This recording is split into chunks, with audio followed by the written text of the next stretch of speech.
여러분 안녕하십니까? 주간 종합뉴스입니다. 천안의 수건 사업이죠. 전남 한평으로 옮겨가는 성안 종축장 이전 부지가 마침내 국가산업단지 대상지로 지정됐습니다. 앞으로 1조 6천억 원이 투입돼 미래 모빌리티 산업의 중심지로 거듭날 전망입니다. 송용환 기자의 보도입니다.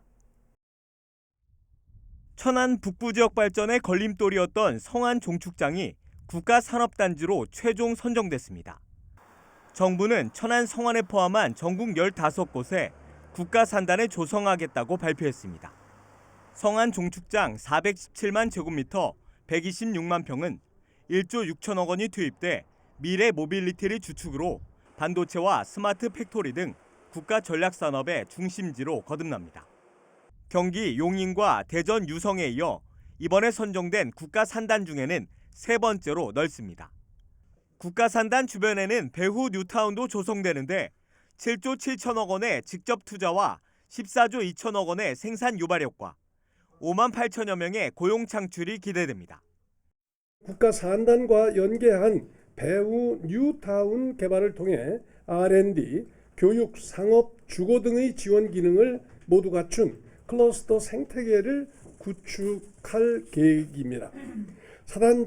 산단 준공 전 배후 뉴타운 개발을 완료해서 입주 기업들이 불편함이 없도록 하겠습니다. 이날 기자회견에는 지난 20여 년 동안 종축장 이전과 국가산단 지정을 요구했던 성안 일대 주민들도 참여했습니다.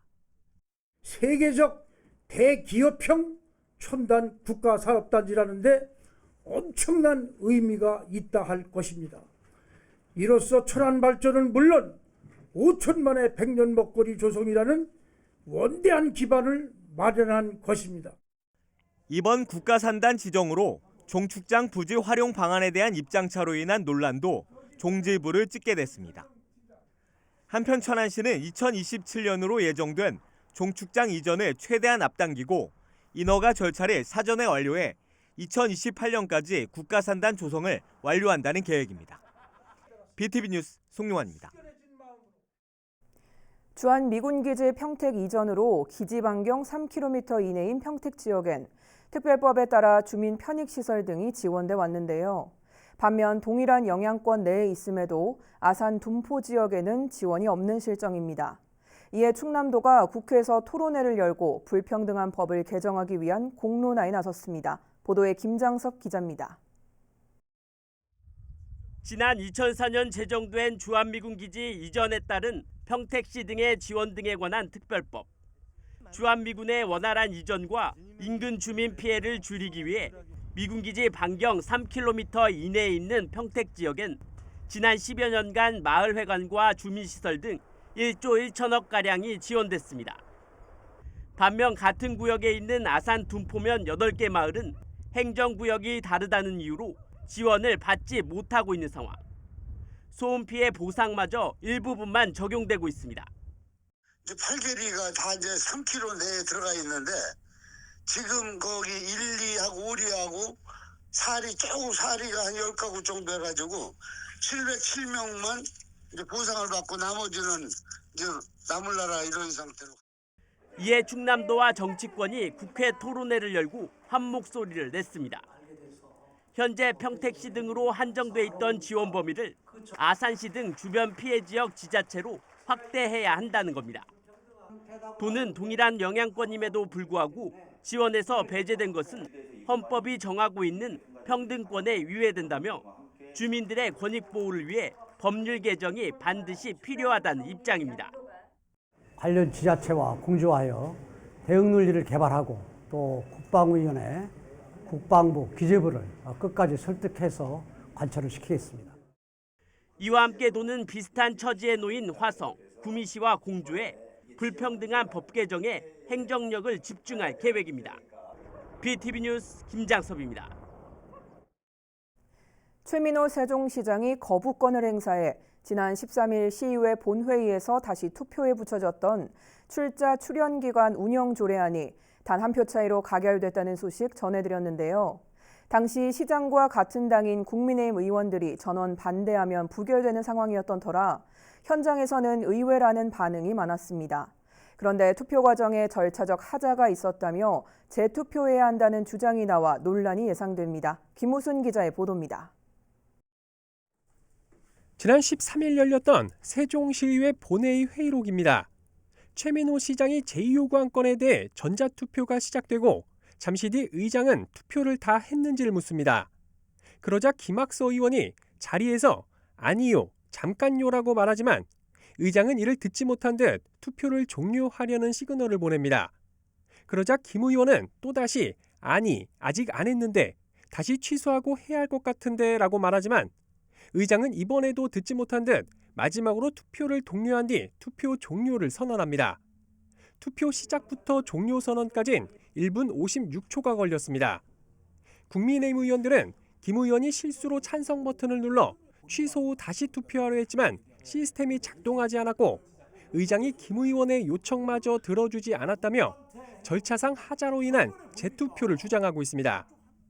투표 종료 전에 투표 종료 화면이 떴고 화면이 뜬 이후에는 그 취소 버튼이라든지 찬성 버튼이라든지 반대 버튼이 아무것도 작동을 하지 않습니다. 그렇기 때문에 취소 버튼 이후에 한 행동에 대해서는 다 무효라고 저희는 판단을 하는 거죠. 그러나 민주당 의원들은 절차상 문제가 전혀 없었단 반응입니다. 김 의원이 시스템에 문제가 있다고 판단했다면 의사진행 발언 등을 통해 의사표시를 할 수 있는 시간이 충분했는데도 불구하고 그러지 않았던 겁니다. 회의록에 재투표 의사를 의장에게 내비친 것으로 기록돼 있는 것에 대해선 현장에서도 혼잣말처럼 들릴 정도로 의장이 인지하긴 어려웠을 것으로 봤습니다. 그 절차상 그 시간적인 여유를 충분히 두셨음에도 불구하고 그 해당 의원님께서 그 의사진행 발언이 없었었고 그로 인해서 지금 문제제기하는 것은 제가 볼 땐 적절치 않다라고 보고 있어요.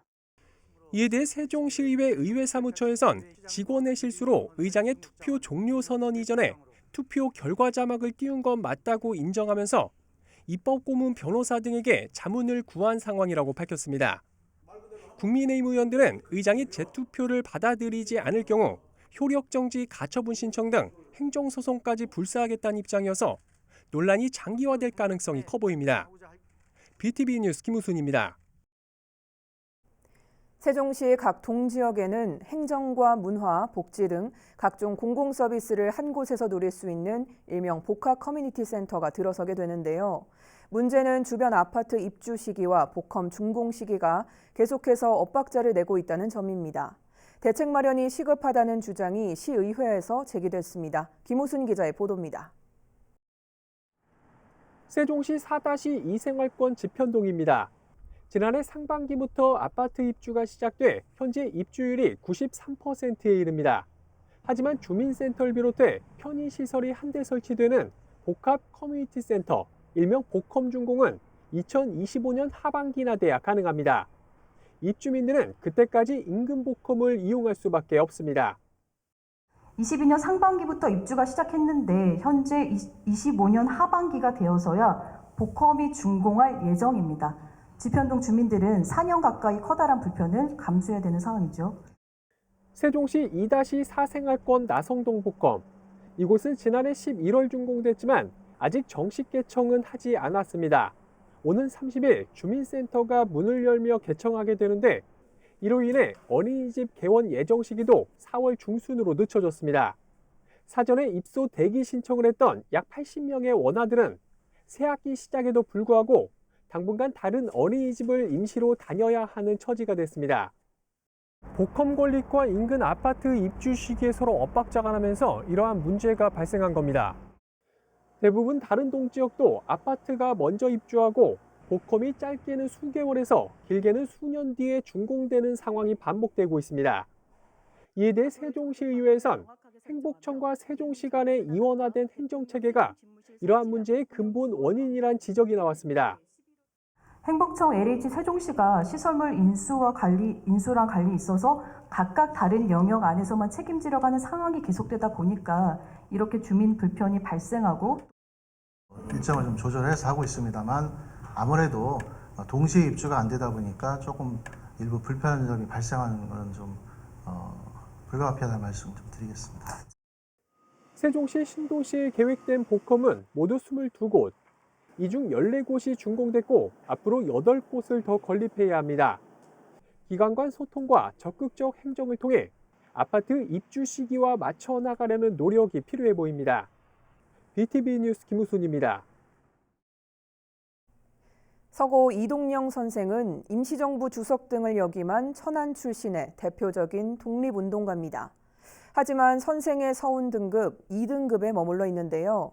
이번엔 좀 다를까요? 서운 등급을 1등급으로 격상시키기 위한 지역사회 움직임이 본격화되고 있습니다. 송용환 기자의 보도입니다. 아흔의 만세운동과 함께 수많은 독립운동가를 배출해 독립운동의 성지로 불리는 천안. 그중에서도 대표적인 인물을 꼽자면 서고 이동영 선생과 유관순 열사를 빼놓을 수 없습니다. 당초 서운 등급 상급이었던 유관순 열사는 3.1운동 100주년인 지난 2019년 1등급에 추서됐지만 여전히 이동영 선생은 2등급에 머물러 있습니다. 이동영 선생은 임시정부 주석을 4차례 역임하고 지금의 국회인 대한민국 임시의정원의 초대 의장이기도 합니다. 신흥학교 설립과 대한광복군 수립, 권업신문 발행 등 일일이 업적을 열거하기 어려울 정도입니다. 공적에 비해 서운 등급이 저평가됐다는 말이 나오는 이유입니다. 임시정부의 주역이면서도 우리는 손님으로 여기지 않았나, 참 저희들이 죄송하고 안타까운 마음을 늘 금할 수 없습니다. 앞서 지난 2019년에도 서운 등급 승격을 위해 지역사회가 다각도로 노력을 기울였지만 결과는 빈손이었습니다. 시는 지난해 12월 서운 상향 범시민 추진위를 꾸리고 서명운동을 벌이는 등 이동영 선생의 업적을 재조명할 계획입니다. 건국훈장 2등급 대통령장에서 1등급 대한민국장으로 서운을 격상시키는 것을 목표로 서명운동을 전개해 나가고 있습니다. 독립운동가에게 등급을 매기는 것도 어색하지만 업적에 걸맞은 서운과 예우를 갖추는 일은 우리 후손들이 응당해야 할 일입니다. BTV 뉴스 송용환입니다. 충청남도가 중소기업과 소상공인의 경영 안정을 위해 28개 사업에 1조 원을 지원합니다. 김태흠 지사는 도청 프레스센터에서 기자회견을 열고 자금과 판로, 고용, 농업 등 분야별 긴급 지원 대책을 내놨습니다. 주요 지원 사업은 소상공인과 취약계층, 골목상권 자금 지원과 대출 상환 유예, 매출채권 보험료 지원, 농업부문 유류대와 전기요금 인상분 등입니다. 충청남도와 경기도가 베이밸리 메가시티의 청사진을 마련하기 위한 공동연구에 들어갔습니다. 충남도와 경기도는 지난 13일 아산에서 베이밸리 메가시티 건설 기본계획 수립 연구 용역 착수보고와 공동연구 실시 협약을 맺고 상호 자료 공유와 연구자 교류, 세미나, 간담회 등 공동행사 개최 등을 협력하기로 했습니다. 연구 용역 결과는 오는 11월 완료될 예정이며 충남도와 경기도는 충남 북부권과 경기 남부권을 아우르는 아산만 일대를 반도체와 디스플레이 등 대한민국 4차 산업을 선도하는 글로벌 경제 거점으로 육성할 계획입니다. 충청남도가 고용노동부가 주관한 지역 산업 맞춤형 일자리 창출 지원 사업 공모를 통해 국비 40억 원을 확보했습니다. 선정된 사업은 고용안정 선제 대응 패키지 지원 등 3개 사업 4개 과제로 산업혁신과 인력난 해소에 기여할 것으로 기대됩니다. 세종시가 대한체육회 공모 사업에 선정돼 총 1억 1,250만 원의 국비를 확보했습니다. 이번에 선정된 공모 사업 종류는 지정 스포츠클럽 대상 특화 프로그램 3가지와 전문 선수반 지원 사업 1가지 등 모두 4가지입니다. 특화 프로그램은 클라이밍과 테니스 등으로 분야당 2,500만 원씩 총 7,500만 원, 전문 선수반은 야구 종목이 선정돼 3,750만 원을 지원받게 됐습니다.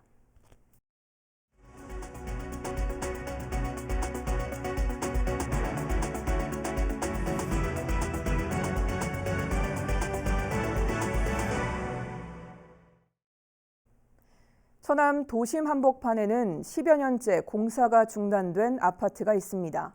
도시 미관을 해치는 것은 물론 우범지대라는 오명을 안고 있는데요. 최근 모 업체가 공사를 재개하겠다는 의사를 밝혔습니다. 송용원 기자의 보도입니다. 천안 성정동에 있는 금강포란제 아파트입니다. 당초 6개 동 293세대 규모로 지어질 예정이었지만 2010년 6월 시공사가 부도를 맞아 공사가 중단됐습니다.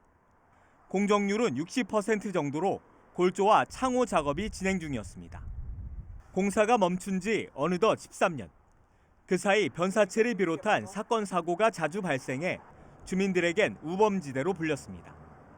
무섭죠. 컴컴하게 있으면 무섭기도 하고 미관상 안 좋고 그런 게 좀 있는 것 같아요. 이런 가운데 최근 이 아파트에 공사를 재개한다는 소식이 전해졌습니다. 모 업체로부터 사업계획 변경 승인 신청이 들어온 겁니다. 이미 건물 벽면에는 이 같은 내용을 담은 현수막이 걸렸고 빠르면 올 상반기 중에 공사를 재개할 것으로 예상됩니다.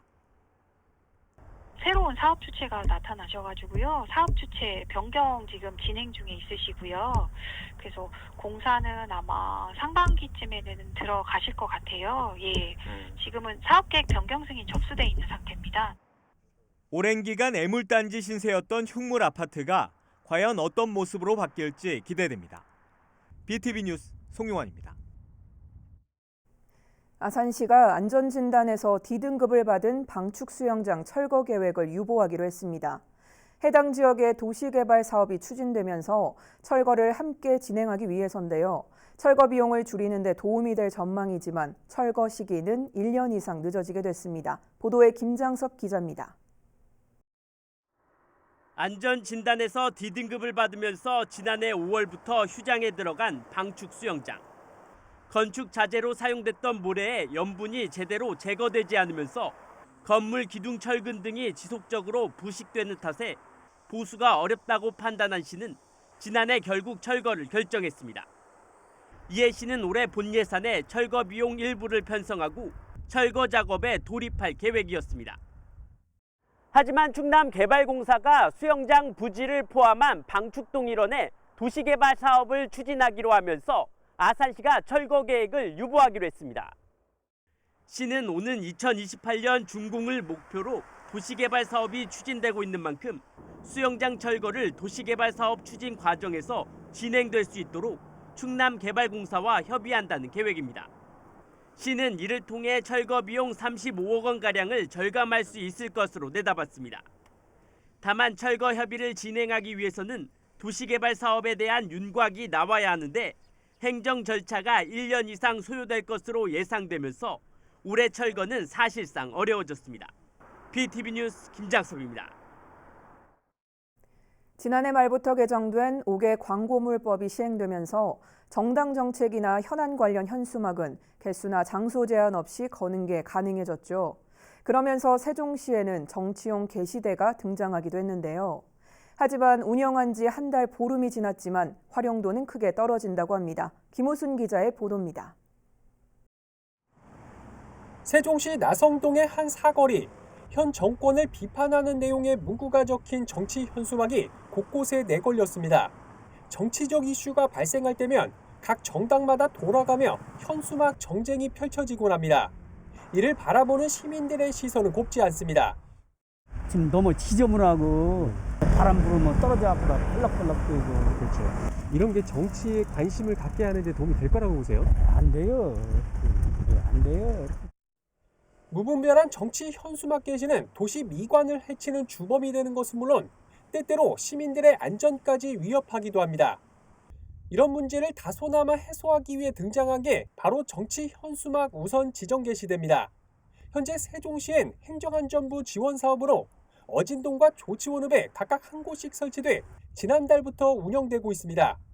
그러나 현수막이 가득 차 있는 상업용 게시대와는 달리 정치용 게시대는 썰렁하기만 합니다. 15일 기준으로 단 한 개의 현수막이 게시된 상태인데 세종시 5개 광고 협회에 확인한 결과 지금까지 정치 현수막 게시 신청건은 단 4건에 그쳤습니다. 13,200원을 내고 일주일 동안만 게시 가능한 데다 홍보 효과도 주요 대로변에 거는 것보다 떨어진다는 판단 때문입니다.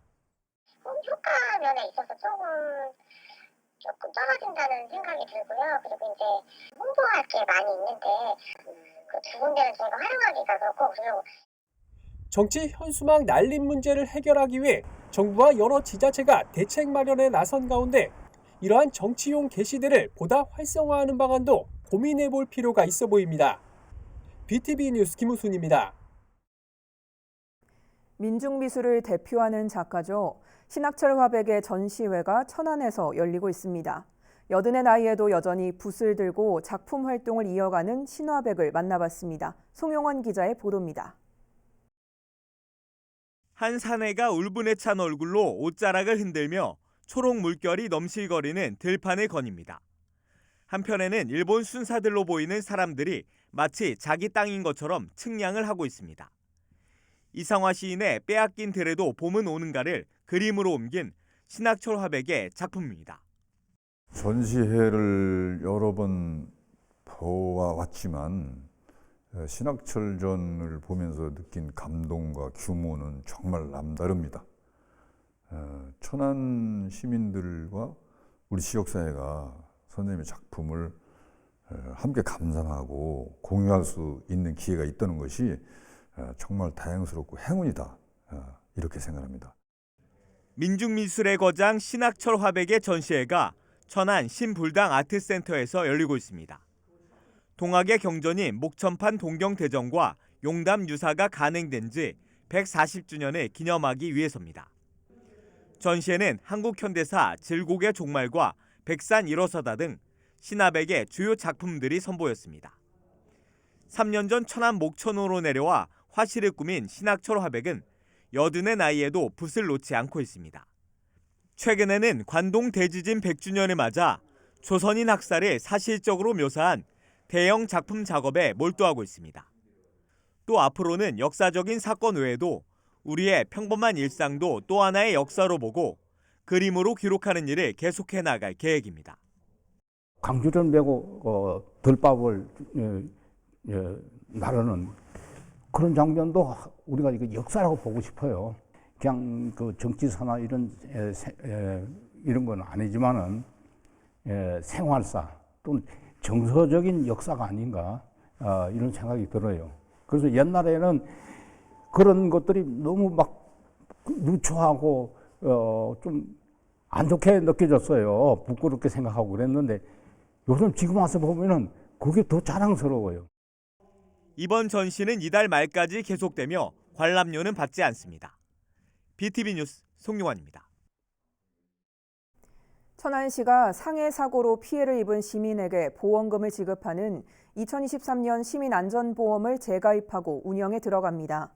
천안시에 주민등록을 전입하면 자동 가입되고 전출자는 자동 해지되는 시민안전보험은 의료비는 1인당 최대 200만 원, 장례비는 2천만 원까지 지원합니다.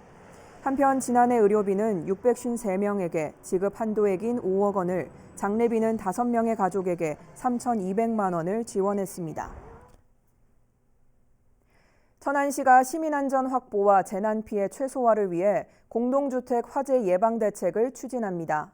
시는 공동주택 화재의 주요 원인인 전열기구와 가스레인지 부주의를 사전에 차단하고 화재가 발생했을 때 신고와 대피 요령을 집중 홍보할 계획입니다.